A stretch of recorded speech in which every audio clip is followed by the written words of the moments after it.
നമസ്തേ. സ്വാമിയുടെ പ്രിയ ഭക്തജനങ്ങളെ, സ്വാമിയുടെ ഇഷ്ടക്കാരെ,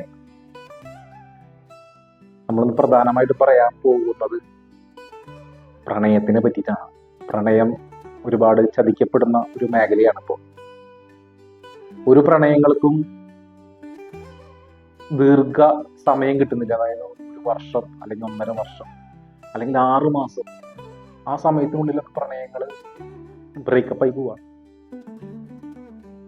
അപ്പൊ അങ്ങനെ ഒരുപാട് കുട്ടികളുടെ ഫോൺ കോളുകൾ ആൺകുട്ടികൾക്ക് ചെറുപ്പത്തിലുണ്ട്. അപ്പൊ അതില് ഏറ്റവും പ്രധാനമായ ഒരു കാര്യം എന്ന് പറഞ്ഞാല്, മനസ്സിന് ഉറപ്പില്ലാത്ത കുട്ടികളാണ് ഈ പ്രണയത്തിൽ കൂടുതൽ ഇറങ്ങിത്തിരിക്കുന്നത്. ഒന്നും മനസ്സിലായിട്ടൊന്നല്ല, അവര് പെട്ടെന്ന് കാണുമ്പോൾ ഒരു അട്രാക്ഷനിൽ പ്രണയിക്കുന്നു എന്ന് മാത്രം. എന്താണ് ജീവിതം എന്നൊന്നും അറിയില്ല. ചെറിയ കുട്ടികളല്ലേ. അപ്പൊ ഇന്നത്തെ കാലത്തെ കുട്ടികൾ ശ്രദ്ധിക്കേണ്ട ഏറ്റവും വലിയ കാര്യം എന്ന് പറഞ്ഞാൽ, പഠിക്കേണ്ട സമയത്ത് പഠിപ്പിൽ ശ്രദ്ധ കേന്ദ്രീകരിച്ചു പോവുക. അതിനിടയിൽ പ്രണയം വന്നുകൂടായിരുന്നില്ല. പ്രണയം നല്ലൊരു കാര്യമാണ്. പ്രണയത്തിൽ ഏർപ്പെടുന്ന സമയത്ത് മനുഷ്യൻ കൂടുതൽ സുന്ദരനാവും എന്ന് പറയാം. എന്ന് വെച്ചാൽ അത്രയും നല്ല ഹോർമോണുകൾ ഉത്പാദിപ്പിക്കാനും പോസിറ്റീവ് എനർജി ഉത്പാദിപ്പിക്കാനും പ്രണയ കാലഘട്ടങ്ങളിൽ ഓരോ മനുഷ്യ ശരീരത്തിനും കഴിയുന്നു. പ്രണയം നല്ലൊരു വികാരമാണ്.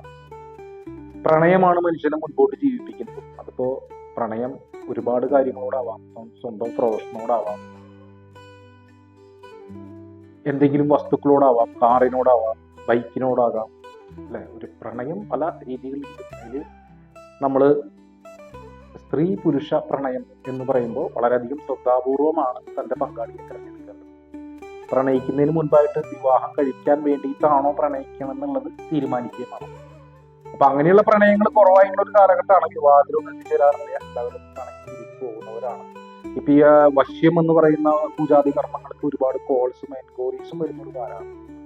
നമുക്ക് എല്ലാ കാര്യങ്ങൾക്കും വശ്യം ചെയ്തു കൊടുക്കാൻ പറ്റില്ല. എന്താ വെച്ചാൽ ഇവരുടെ കഥകൾ കേൾക്കുമ്പോൾ തന്നെ ഇവര് ചെറിയ ചെറിയ കാര്യങ്ങൾക്ക് പ്രണയം തല്ലൂടെയും അപ്പൊ തന്നെ ബ്രേക്കപ്പ് ആയി പോകുന്ന ഒരു ഉത്തരവാദിത്തമില്ലാത്ത തലമുറയാണ് ഇപ്പൊ തലമുറ. അതുകൊണ്ട് നമ്മൾ വശ്യം ചെയ്തു കൊടുത്താൽ പോറ്റു പോകും. നമുക്ക് അങ്ങനെ നിർബന്ധിതമായിട്ട് വശ്യം ചെയ്തു കൊടുക്കേണ്ട കാര്യങ്ങൾക്ക് വിശദമായി നമ്മൾ അതിനെ പഠിച്ചതിന് ശേഷം വശ്യം ചെയ്തു കൊടുക്കാറുണ്ട്. റിസൾട്ടും കിട്ടാറുണ്ട്. എല്ലാത്തിനും വശ്യം ചെയ്തു കൊടുക്കാൻ പറ്റില്ല. നമ്മൾ പല കോളുകളും പ്രണയിതാക്കൾക്ക് ചെയ്തു കൊടുക്കാതെ വിട്ട് കളയുന്നത്. ഭാര്യ ഭർത്താക്കന്മാർക്കാണ് കൂടുതൽ ചെയ്തു കൊടുക്കുന്നത്. അപ്പൊ അതിൻ്റെ അടുത്ത് പറഞ്ഞു വശ്യകർമ്മം എന്ന് പറഞ്ഞ കർമ്മമില്ല എന്നൊക്കെ പറഞ്ഞിട്ട് ഒരുപാട് വീഡിയോസുകളൊക്കെ നമ്മൾ കണ്ടു. വശ്യം എന്ന് പറഞ്ഞ കർമ്മം വളരെ പഴക്കം ചെന്ന കർമ്മമാണ്. ഒരുപാട് കാലഘട്ടം പഴക്കമുള്ള കർമ്മമാണ്.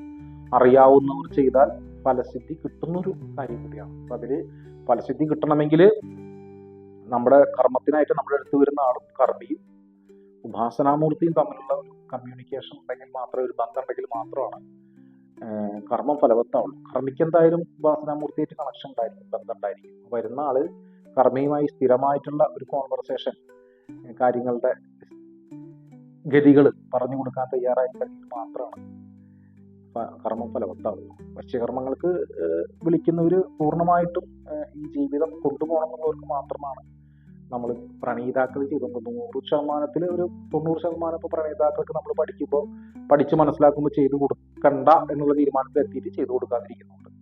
അപ്പോൾ വളരെ ശ്രദ്ധാപൂർവം മുന്നോട്ട് കൊണ്ടുപോകേണ്ട ഒരു കാര്യമാണ് പ്രണയം. അത് പ്രണയിക്കാൻ കഴിയുന്നവർ അത് പ്രണയിച്ച് സാഫല്യത്തിൽ വരുത്താം. എൻ്റെ പങ്കാളി എനിക്ക് അനുയോജ്യനാണ് അല്ലെങ്കിൽ അനുയോജ്യയാണ് എന്ന് പൂർണ്ണമായി മനസ്സിൽ ബോധ്യപ്പെട്ടതിന് ശേഷം പ്രണയങ്ങൾക്ക് ഇറങ്ങിത്തിരിക്കുക. വെറുതെ ഒരു കണ്ടിട്ട് പെട്ടെന്ന് ഒരു ഇഷ്ടം തോന്നിയിട്ടൊന്നും പ്രണയത്തിന് ഇറങ്ങിത്തിരിക്കരുത്. അങ്ങനെയുള്ള പ്രണയങ്ങൾക്ക് ലൈഫ് കിട്ടില്ല. അങ്ങനെയുള്ള പ്രണയങ്ങൾക്ക് വശ്യം ചെയ്താലും പൂർണ്ണത കിട്ടില്ല. അപ്പൊ കർമ്മീനെ കുറ്റം പറഞ്ഞിട്ട് കാര്യമില്ല. അതുകൊണ്ട് പരമാവധി വശ്യകർമ്മങ്ങൾക്ക് നിർബന്ധമായിട്ട് ചെയ്യേണ്ട ആവശ്യകത ഇല്ല. അത് നമ്മളായാലും ഇപ്പൊ നമ്മുടെ മഠത്തിലേക്ക് വിളിച്ചാലും നമ്മൾ പൂർണ്ണമായിട്ട് അതിനെപ്പറ്റി പഠിച്ച് മനസ്സിലാക്കിയതിനു ശേഷം ചെയ്യേണ്ട ഒരു കർമ്മമാണ് വശ്യം. വശ്യം വളരെ ഡീറ്റെയിൽ ആയിട്ടുള്ള ഒരു കർമ്മ പദ്ധതിയാണ്. അത് ഒരാളുടെ മനസ്സിനെ വശീകരിച്ച് മാറ്റിയെടുക്കേണ്ട ഒരു കർമ്മ പദ്ധതിയാണ്. അപ്പൊ അത് കൂടുതലും വിശദമായിട്ട് പഠിച്ച് മനസ്സിലാക്കിയതിനു ശേഷം മാത്രമേ വശ്യകർമ്മം ഏത് കർമ്മിയും ചെയ്യാൻ പാടുള്ളൂ. അതുപോലെ തന്നെ കർമ്മം ചെയ്യിക്കണോ ചെയ്യണ്ടേ എന്നുള്ളത് കമിതാവ് ആലോചിച്ചിട്ട് വേണം ചെയ്യാനായിട്ട്. വെറുതെ ഒരാളെടുത്ത് കൊണ്ടുപോയി പൈസ കൊടുക്കേണ്ട ഒറ്റ ആവശ്യകതയും ഇല്ല. നമുക്ക് ഈ പങ്കാളി തന്നെ മതി ജീവിതത്തിലെന്ന് ഉറപ്പിച്ച് മനസ്സിൽ ഉറപ്പിക്കുന്ന ഒരാൾക്ക് മാത്രമാണ് ആ കർമ്മം ചെയ്യേണ്ട ആവശ്യകതയുള്ളൂ. പിന്നെ ഈ കാലഘട്ടത്തിൽ വളരെ ശ്രദ്ധാപൂർവം ഒരു പ്രണയിതാവിനെ തെരഞ്ഞെടുക്കേണ്ടതുണ്ട്.